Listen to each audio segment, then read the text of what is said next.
Hi, Chandra. Thank you for joining us. Hi, thanks for having me. Welcome to Community Highlight, where we interview community members from the Sacramento Comedy Spot. We talk about what shows they're in, their relationship to improv, their likes and dislikes. You are currently in 2 shows at the Spot.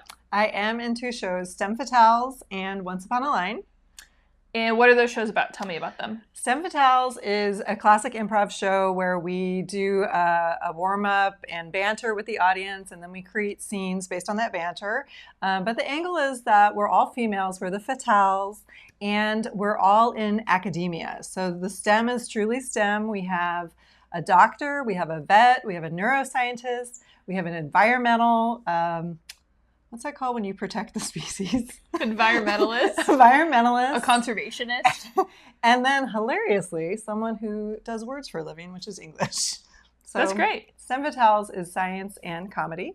And then Once Upon a Line is an improvised fairy tale narrative form. Mm-hmm. We talk through tropes that we always see in fairy tales, and then we create a story from it. It's very cool. I guested on Once Upon a Line. Amazingly. You were a great narrator. It was very fun. We went to a Renaissance fair together and performed there. It was so hard to do that because so it was this great Renaissance fair in Folsom, and we did 2 shows, Saturday and Sunday, and it was this concrete stage in the middle of the thoroughfare, so nobody was there to see us. There were way too many wasps, and an appropriate number of wasps would have been 0. Yeah, there was a lot of, there was danger. There was the strong woman who came on before us was our biggest fan. She was great. She loved us so much. Yeah. But it was hard to keep the audience when knights were literally walking beyond them. And I'm like, well, they're doing what we're doing better, which is they have armor and they're swords. Sword fighting. Yeah. I learned a lot from that experience, I would say. What did you learn? Well, I mean, just like in terms of how performing outside works, how performing at a Renaissance fair works, it was very useful. I had a lot of fun, but then I also from Saturday to Sunday, I think I changed a lot of what I did just given the knowledge that I had. Yes. The environment is different, and you have to draw in people and maybe be more bitty and less storyline because people are just coming and going with their ice cream cones and their turkey legs and moving on. Yeah. When you see them at the Comedy Spot, we are in a theater. Yes. You are stationary. They came to see you. Yeah. They bought tickets. Yeah, that's really critical part of the theater going experience. The Renaissance Fair people were like, what are they doing? What is this? When did you start at the Comedy Spot? How did you get into improv? Oh, I can't remember when because COVID. I think I started classes before COVID. And the reason I did was just to do something generative and creative. It had been a really long time since I had done any sort of art. And I was just feeling like an audience member. Like I would work and that's what I did. And then I would just go to movies, go to baseball games, just take things in. And I thought I was being complacent. And so I started taking classes and I met terrific people. And it actually inspired my move to Sacramento. I was living in Modesto at the time. That's where I still work. I was kind of looking for a new place to live, even though I still work there. And Sacramento just seemed really nice and fun because of the Spot, primarily. That's awesome. Yeah. I didn't know that. Wow. Yeah. Mm-hmm. Yeah. The Spot is great. I think we have a really great community. I do too. I can't get over it. And all my friends in San Diego who do improv are jealous. Why are they jealous of the Comedy Spot? They are jealous because of the community that you mentioned. The fact that we all will perform shows and then we stay and hang out for other people's shows, or literally just even if we're not performing, we'll go see our friends' shows. There's so many parties. There's just a lot of support here. And I think it's because of the communal environment of the Spot. Also, it's just a smaller town. And I think people used it to create community, which absolutely happened. And they're just sort of envious that the shows are diverse, of course, but it's really like the people that you meet who genuinely care about the art and the people. Yeah. Yeah, I definitely have talked to friends about this, being like, I feel really lucky to be at the Spot because of the things that we put on stage and like the goofiness that we can have and like weird, strange, bizarre. I feel like it's really an example of that too. Oh, you have another show. What are you talking about? I do have another show, and it was born out of Weird, Strange, Bizarre. So I have been a timid producer of shows. I've just been in shows, and I've been nervous about having my own ideas. But in Weird, Strange, Bizarre this year, I launched a show called Dear Diary, And it's inspired by Mortified or Moth. You know, it's people telling their stories, really reading their stories from journals. You know, it's not from typically social media that was intended for the public. Mhm. So the fun is like people are reading things that are private, Yeah. and they're sharing it. And Stephen Boyd and Chris Emery are my musicians, so they put a soundtrack together based on the songs of the time that you're reading from. And so it just feels very nostalgic, very warm, and it was received really well. I got to do it in the Weird Strange Bizarre 2.0 later in the summer, and then I'm doing it again the day after Thanksgiving. Yeah. Oh, I watched the recording of Weird Strange Bizarre, and it was so delightful. It's really fun. Yeah. It was really fun. Tina Jett was a highlight. She had a diary from when she was 8 years old, and she was complaining that her mom wouldn't give her a kitten, and that she left them in the car when it was hot, which is something that could only happen in the 80s. Yeah, I also really enjoyed the Redux. I think Kathleen read from hers, and it's just like, I just remember being 14 and having those boy feelings, and then also all the social dynamics of being like, okay, so they sat together on the bus, and what does that mean? And then these other people did it, and like just every seat on the bus being mapped out. Yes. Kathleen was a huge fan of the first show because she liked my diary, which was, I mentioned everyone by first name and last name. Just like the roll call of like junior high and high school, who's going with who's dating who, what party we were going to. And so Kathleen came up to me afterward and she's like, one, I feel seen. That's exactly what I do. Like, just, she called it like social anthropology of like the diaries. So she was great in the second show, and I hope she comes back. Yeah, she and I talk a lot about like the code that middle schoolers use to try to talk about people. I think a lot of my diaries are coded with names that I have no idea now. Oh, we need the code. Oh, I need to have you on and we could try and decode what you're saying. That sounds great. What do they mean? Okay, I have further questions. Okay. What is your favorite cereal? Oh, my favorite cereal? You gotta say it.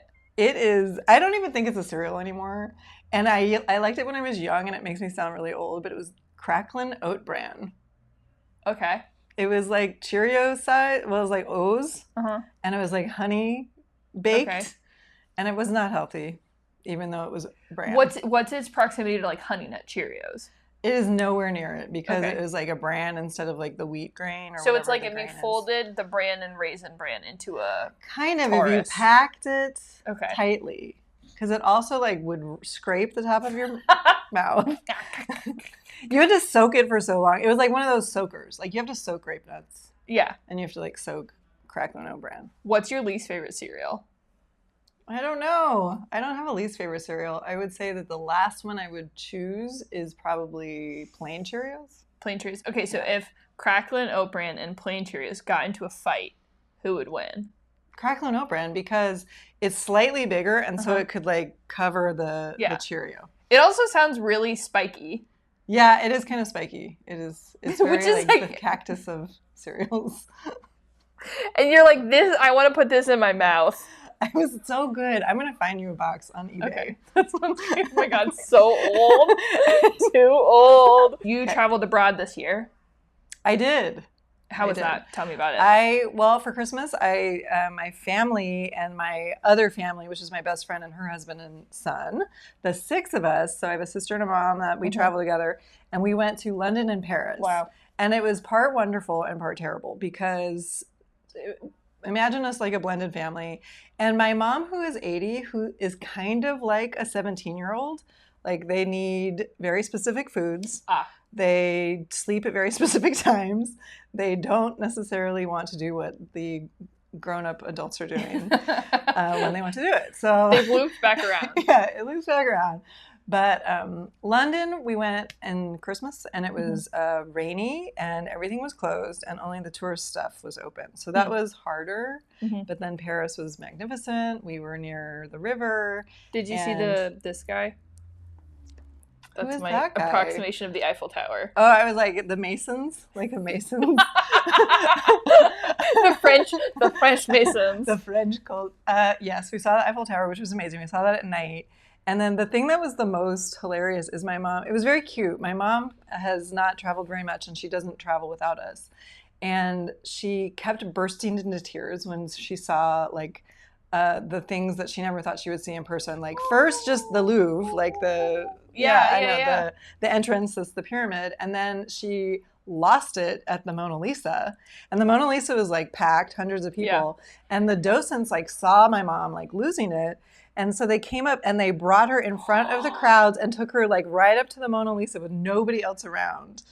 And it was very moving. So it was good. That's so wonderful. It was wow, good. That's very magical. It was very magical. Would you rather write with a quill pen or a ballpoint pen? Oh, I've never written with a quill pen, but I think I would like the drama of it. Yeah. I feel like when I was a kid, actually, I probably had one from a museum that was a ballpoint pen, but like in a quill. Or maybe I made my own. I've definitely had pens where they just glued a feather to it. Yes. Yeah. Well, yes. I think they jammed the ballpoint in there and sold it. I'm going to say at the zoo. I feel like maybe at the zoo. This leads me to my next question. So we are both from San Diego. Yes. And I have a question I like to ask people about how they feel about burritos in Northern California versus Southern California. Because up here they wrap them in foil and down there they wrap them in paper. And then also up here they put rice in their burritos a lot more than they do in San Diego. I was not a burrito person. Whoa. I'm like a fish taco person. So I measure every Mexican food place by their like Baja fish tacos.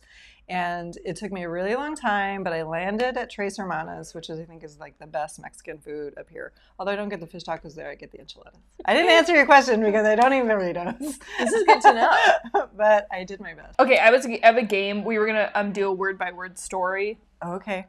So, do you understand the concept of this? I do. Okay, great. Let's go.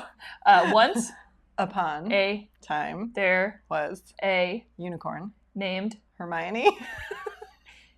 She always ate sparkling goldfish and crustaceans for every meal. Starting a new sentence. One day she spied a stranger in her pool. True crime. He wasn't floating. He turned to her and lunged at her and grabbed her porn, of course. No!